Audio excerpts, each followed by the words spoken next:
Hold on. Are you trying to tell me Barack Obama is not the poster boy for ethical governance? There's a weapon that powerful countries use to get rid of leaders they don't like, leaders from other countries. It's called a coup. It's a French word that means a punch or a blow, because it kind of means coming in and forcibly punching out a government from power. No elections, no process, just power being seized. Just someone being pushed out and someone being put in.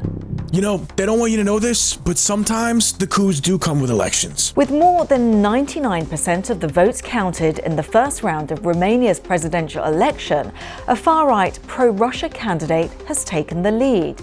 Călin Georgescu has an unassailable lead of more than 300,000 votes.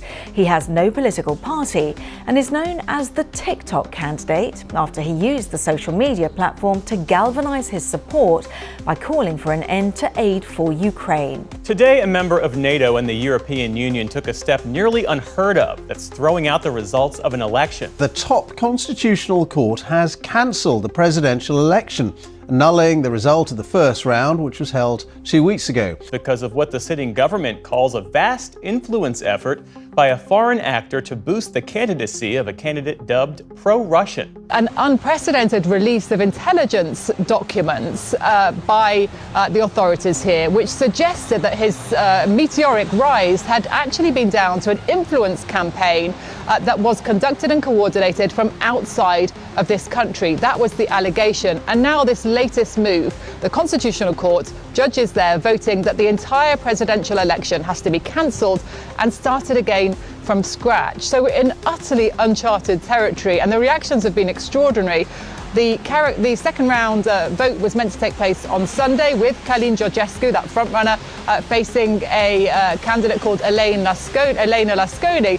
Now, she's come out and she's condemned the court, saying that their move was actually illegal and immoral. She said it's a threat to democracy. The vote should have gone ahead. An intelligence release claiming that a foreign government ran an influence campaign to affect the results of the election. Does that remind you guys of anything at all? Anything at all? Maybe something that's happened in this country before. If you like the content, don't forget to like and subscribe and share the video with someone you know, especially this video and the last one, because people have to know the systems of cultural manipulation, of manufacturing consent, and how corporate America maintains control of our culture. So sure, yeah, there are coups that are done Iraq style. This is what it's like on the receiving end.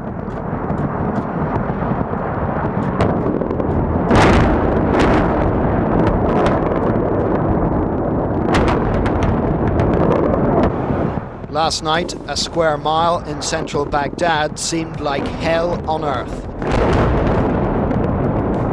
An inferno.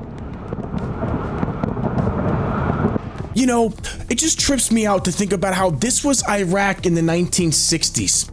And this was Iraq in the 1970s. That shock and awe strategy, blow everything up and leave a power vacuum that will be filled by a known entity, it definitely works. I mean, it's the only reason we're essentially still in control of Syria's oil reserves. But here's the thing, our intelligence agencies have perfected another form of coup d'etat, a much more subtle form. Either this is the first Arab revolution of the 21st century, or it will be brutally suppressed. Tense new beginnings for Tunisia, its Arab neighbours nervous of how revolutionary feelings could spread. Mubarak deposed. Egypt's 18-day revolution defies all expectation. Rarely can a military takeover have been greeted with such enthusiasm as it is on the streets of Cairo tonight. The Libyan revolution of 2011 was about one thing above all else, removing Colonel Gaddafi from power.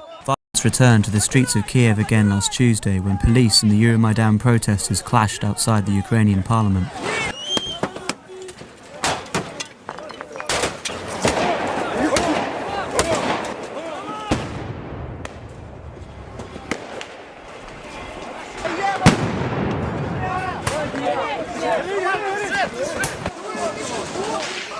The police chased protesters back into Independence Square and attempted to clear it, but were unsuccessful.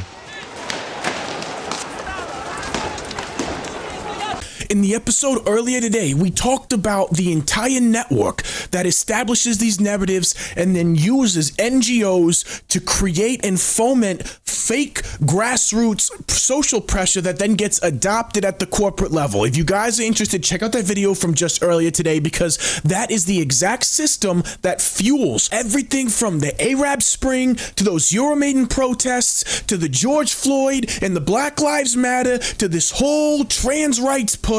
That is the exact system behind all of this. And it's all designed to push a culture, a social environment, a zeitgeist that paves the way for neo-feudal corporatism. And the former Trump State Department official Mike Benz just came out exposing Barack Obama's involvement in using USAID to engage in the exact type of cultural manipulation that we were just talking about. So we've established the background, we've established the pattern. The Organization for Economic Cooperation and Development works with stakeholders, industries, banks, non-governmental organizations, different countries' state departments to set the narrative, right? Then through different money funnels, like you said, these non-governmental organizations are then given the resources needed to begin funding these fake grassroots movements that we see. Then corporate interest comes in and goes, oh, we hear you, we see you, we represent the community, creating this simulated social evolution, the walls of the conceptual matrix that we live in. With this in mind, I want you to listen to this interview with Mike Benz and what he lays out, because it's the final piece of the puzzle for us to see exactly how all of this translates into our lived experience on a daily basis. I'm simply showing the American people where your tax dollars are going and how these things are structured in order to systematically fool you and to fool Congress and to fool the White House. This was a scandal during the Obama USAID era. Now, we were running a number of rogue USAID operations in Cuba at the time. This is Zunzaneo, is an online social networking microblogging service created by USAID and marketed to Cuban users. This was a Twitter knockoff. See, the background of this is 2009, 2014, that period. The State Department and USAID were gangbusters gung-ho on the promise of Arab Spring-style social media revolutions to topple other governments. The Arab Spring was a Facebook revolution and a Twitter revolution. USAID pumped $1.2 billion in, and we sponsored these activist groups and these civil society organizations to learn how to use Facebook, learn how to use Twitter, learn how to use hashtags, learn how to coordinate street protests so that everyone knows where to go, what street to show up on, what kind of slogans to use in order to create the pro-democracy, predicate for it. But the problem was at the time, Cuba did not allow U.S. social media in. So they said, so they're not allowing Twitter in. How can we get a Twitter there, but without calling it Twitter, without making it look like it's coming from the U.S.? So what they did is they took the exact same thing as Twitter. Same user interface, same like and retweet button. Zunzaneo is the Cuban slang word for hummingbird. So it means it's bird. It was the Twitter bird, the whole thing. But the whole trick about it was you have to make it look like it's coming from the Cubans if you're going to do this operation. So what you'll see is it began running. So this is 2010. This is right during the Arab Spring. And what you'll see is they took funds, millions of dollars of funds that were concealed as humanitarian funds designated for Pakistan. Now, I don't know if Joe or the audience, if you've looked at a map lately, but Pakistan is not exactly the next door neighbor of Cuba. Right? So, and this is the Wikipedia whitewashing, and we can get into the deeper layers of this, but contractors funded by USAID, I should note the main contractor was Creative Associates International, who's a frequent one. It's CAI, not CIA, I promise. So they concealed in the budget from Senate, from Congress, from White House National Security Council. They said that these were humanitarian funds for Pakistan. And then they ran that to their contractor, CAI, to, quote, set up a Byzantine system of front companies using Cayman Islands bank accounts and recruiting unsuspecting business executives who would not be told of the company's ties to the U.S. government, according to the AP. The initiative appears to also have had a surveillance dimension, allowing a, quote, vast database of Cuban Zunzanillo subscribers, including gender, age, and receptiveness and political tendencies to be built, with the Associated Press noting such data could be used in the future for political purposes. By the way, these are all quotes from the internal documents, and we can go through that. The data would then be used for micro-targeting efforts towards anti- and pro-government users in Cuba. The developers aimed to, at first, use non-controversial content, such as sports and music, and hurricane updates, by the way. They used hurricane updates in the internal things. Basically a humanitarian front that if you sign up to this app, you'll know about natural disasters in the area. Meanwhile, what was the plan the whole time? Once they built up enough subscribers, they would begin to introduce political messages through social bots and encourage dissent in this astroturfing. There's a great Guardian write-up on this. If you go to Guardian Zunzanillo, so you can see how crazy. Just type in Zunzanillo Smart Mob Guardian. You'll see the internal files explicitly said, we're going to lure them in with music, sports, and hurricane updates. You have to join. Twitter in Cuba if you want, to be relevant in the culture and see what's trending in sports and music. If you want to be safe in your homes, if you want to know where hurricanes are going, Twitter, Cuban Twitter is the fastest place to get this. It's humanitarian work for, we're saving lives by doing this. But the whole point is once they hit a critical mass, they would create rental riots.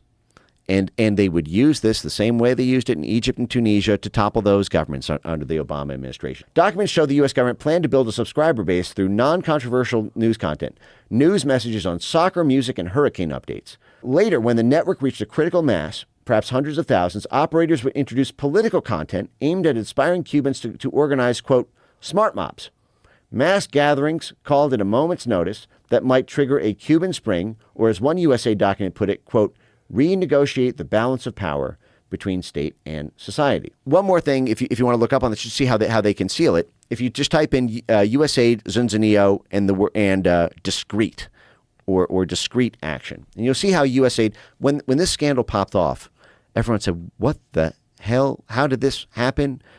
This is classic CIA work. When you understand the system and you see how it works, you can see its fingerprints in so many social movements that we've seen over the past 35 years in this country, even before, but especially post-civil rights era with the NGOs and the cultural manipulation, the same way that they attempted to topple Cuba in all of these countries in the Middle East, the Arab Spring, the Color Revolution, the Euromaidan revolutions, right? You can see those same fingerprints used in so many of these domestic social movements. If you made it this far, you guys are awesome. I got one question for you. Down below, let me know what social movements you see these fingerprints on, and go as far back as you want. I'm sure the further back we go studying this kind of thing and cross-referencing, the more we can learn. Also, hey, if you like this, check out some of my other videos. You guys rock. I'll see you on the next one.